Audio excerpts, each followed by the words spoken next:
if the only thing you focus on is if someone is saved or not, then you're doing a really big disservice to God's church, because someone who's only a convert but not a disciple, or a disciple who's only on milk and not meat, is either going to be deceived and slip up, backslide, possibly apostatize, or anyone who comes to Christ through them, if that's possible, will just see them as like a poor example who doesn't have any answers for their questions.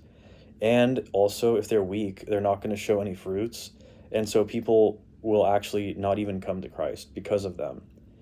And I think people make a big idol out of getting saved. And obviously, getting saved is amazing.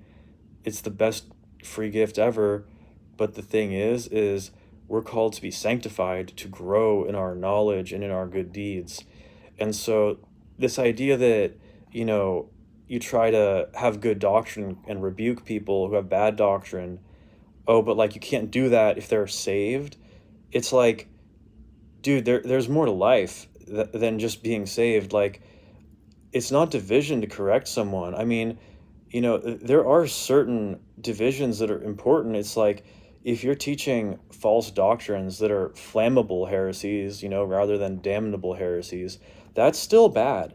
You know, if you're teaching people they can, you know, not lose their salvation, or, um, you know, there's a pre-trib rapture, something like that, where it's like, yeah, I mean, you might not go to hell, but it's like, what happens if there is no rapture, right? And you see the Antichrist or something along that line, like you're going to give up on your faith, maybe. All right. And then what happens if, you know, you see people apostatize, or like you just get into sin because you think you can't lose your salvation, but then you say they were never saved? I mean, it's such a cop out. So, yeah, like put your mind on things that are above, not things that are on earth.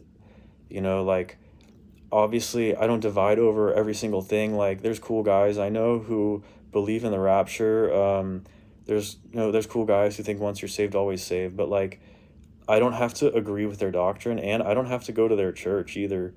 Um, I think that the more pure your doctrine is, your fruits will grow. I think we have been brainwashed into this idea that if you understand the Bible too much, that you'll become evil or something. And I just think that's ridiculous. I mean, no one had better doctrine than Jesus, and he was the best. So yeah, like I think we've got to realize that like we're not just trying to save souls, we're trying to improve the world, you know?